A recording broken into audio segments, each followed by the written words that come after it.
What are the skills that you've determined that industry needs in new employees to keep the enterprise and the people in it safe? There's a couple of different skill sets that are important. The first is a strong technical training.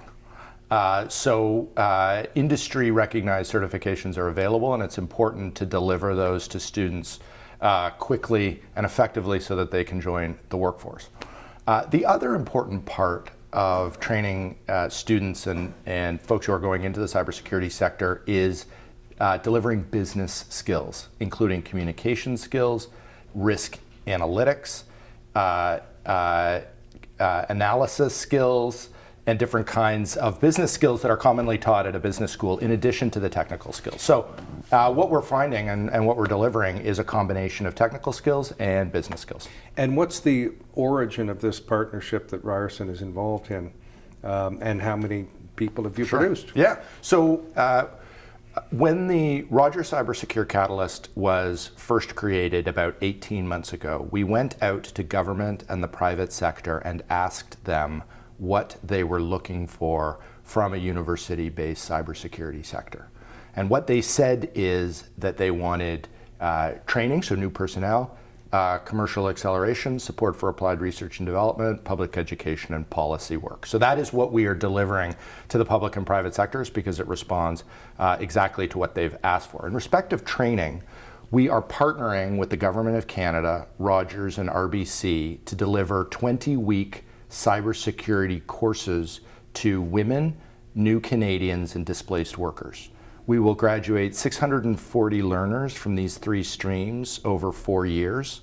The course is completely paid for by the government and by our private sector partners. So it is free to the learners. They pay $500, but it's about a $23,000 cost. So it's an exceptional opportunity for learners to join the cybersecurity industry and for us to find incredibly high aptitude learners who are going to contribute immensely to cybersecurity and what our country needs.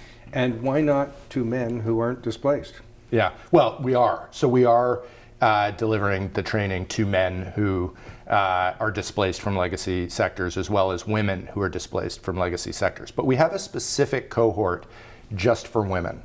And the reason is because the gender disparities in cybersecurity are so significant. And we are not, in our view, going to be able to address the labor market challenge in cybersecurity unless we bring everybody into the sector and expand the pipeline, if you will, of people going into the sector to include all segments of society. Now, it's not easy to predict the future. No, let's say. It isn't. And there was a time when Y2K was the gave everybody the heebie-jeebies, or risk management meant financial risk. There was no such thing as general risk management. Crisis management, people said, well, you can't plan for that, so why bother? Sure. And now there are dedicated programs and even postgraduate degrees in those kinds of areas. How are you sure you're on the right track? Yeah, it's a very good question. The first way that we are going to be sure that we're on the right track is by adjusting rapidly and regularly. So you're absolutely right to observe that technology is changing, the threats are changing. There's been different ideas about technology threats that have been raised over the years. We are going to constantly evaluate the threats that are facing our private sector and public sector partners, and we are going to adjust the training that we are delivering to our learners in order to meet that industry need. And that's a really important part of this. We're delivering this training in partnership with government and industry in order to meet a particular social and economic need that exists right now. And it is a very important piece of it to stay updated and to stay current on what's happening, and that's what we hope to do. Now, there are business people and Chamber of Commerce spokespeople who say we have a skills shortage, a training challenge. People are not job ready in the marketplace.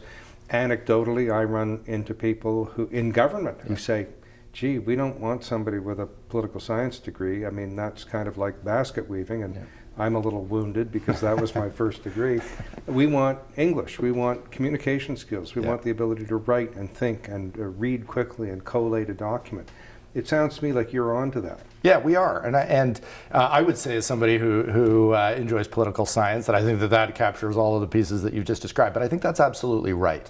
What we're hearing from industry and what we're hearing from government is that the technical skills are obviously important, but it has to be based in an ability to analyze risk and to communicate that risk effectively to business leaders. It is no good to have all the technical skills in the world so that you know the problem that is coming down the road and that's happening to your company or your government tomorrow, if you have no ability or no skills to confidently express that risk to decision makers. And that's a critical piece of the puzzle, and it's what we're hoping to offer. Now, you're dealing with a lot of people who are younger than you are, and they have grown up on social media. They only know that. The point I'm arriving at is that so-called new public management, an area of public policy that you are interested in, is enticing people onto the web. Whatever it is you're doing, whether it's a soccer program for toddlers at the municipal level, whether it's your training program at the postgraduate level, or graduate or university level, whatever it is governments are doing, they want people on the web. That's driving them there.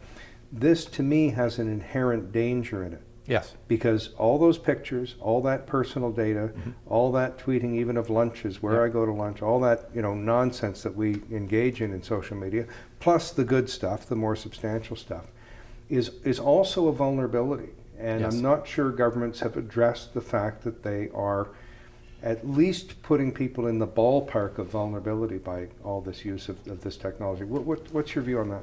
No, I think that's an important observation. I don't think that there's any getting away from the fact that we are going to be an increasingly digital, an increasingly interconnected, an increasingly technology native society over the years ahead. And we're basing that on the best thing which we have, which is the record of past experience. What we know are that transformative technologies are around the corner. Autonomous vehicles, real machine learning and artificial intelligence in a way we haven't seen before. Ubiquitous sensors, 5G technologies, all of these are going to become critical elements of our economy especially.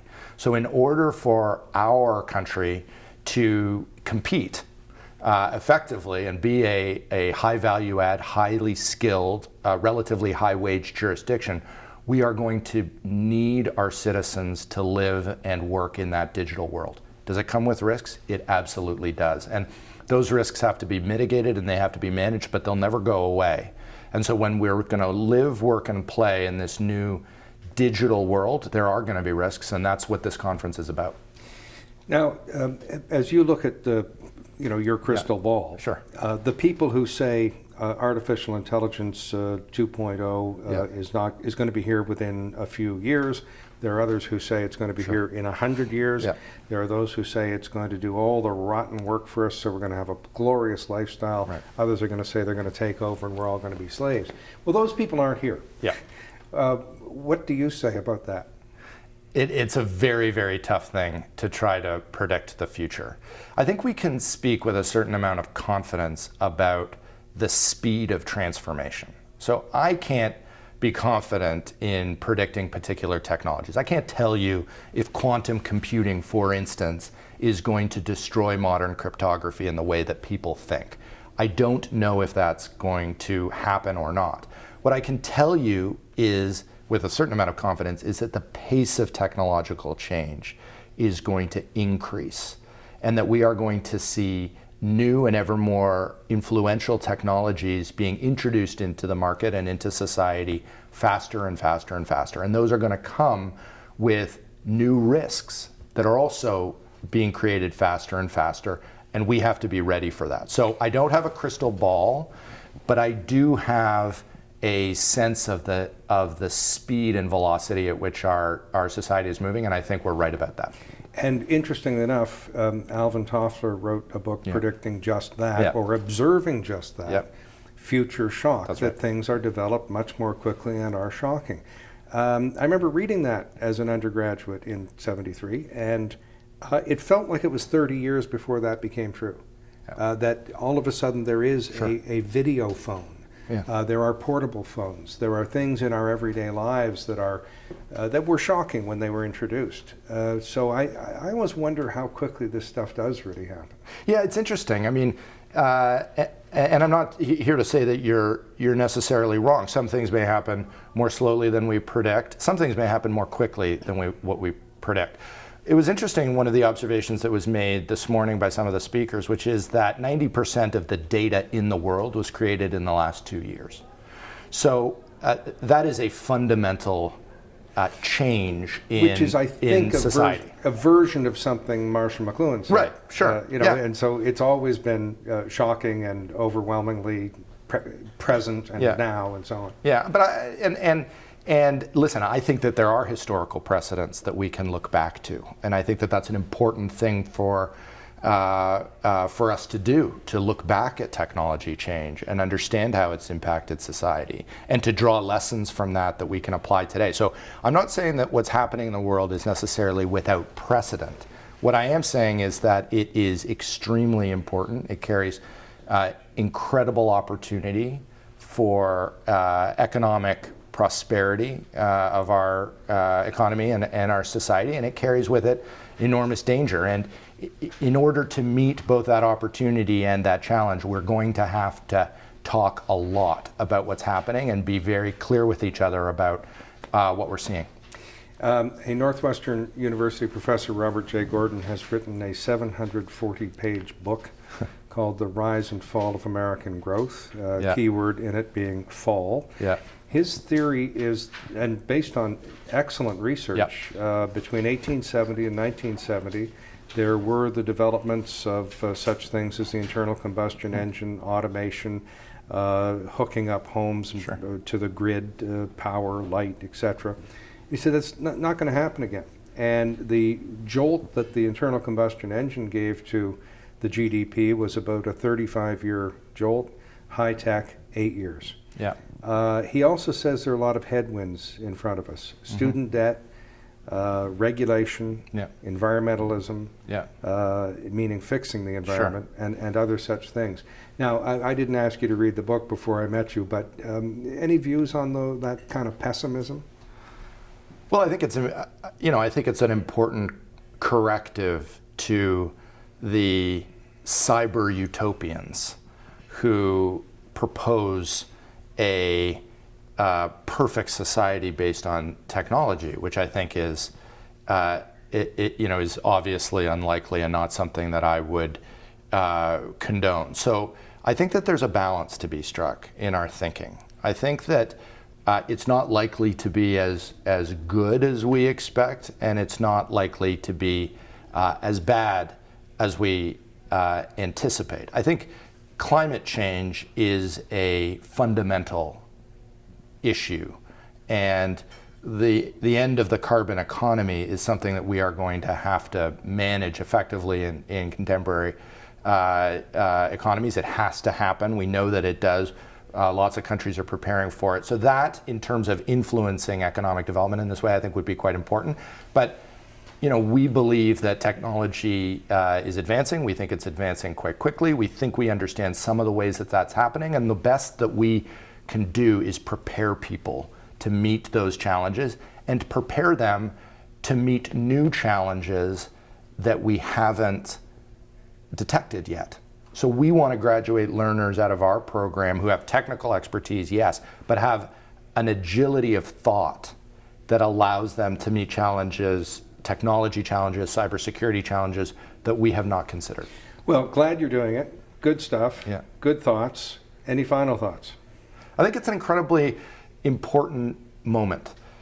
We talk a lot about the threats. We talk about the challenges. Let's also recognize the opportunity.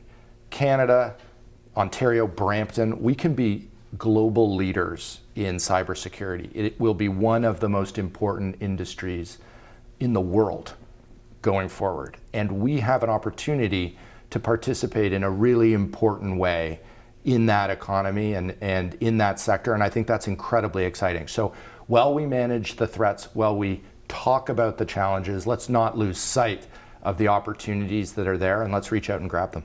Thank you. Thank you.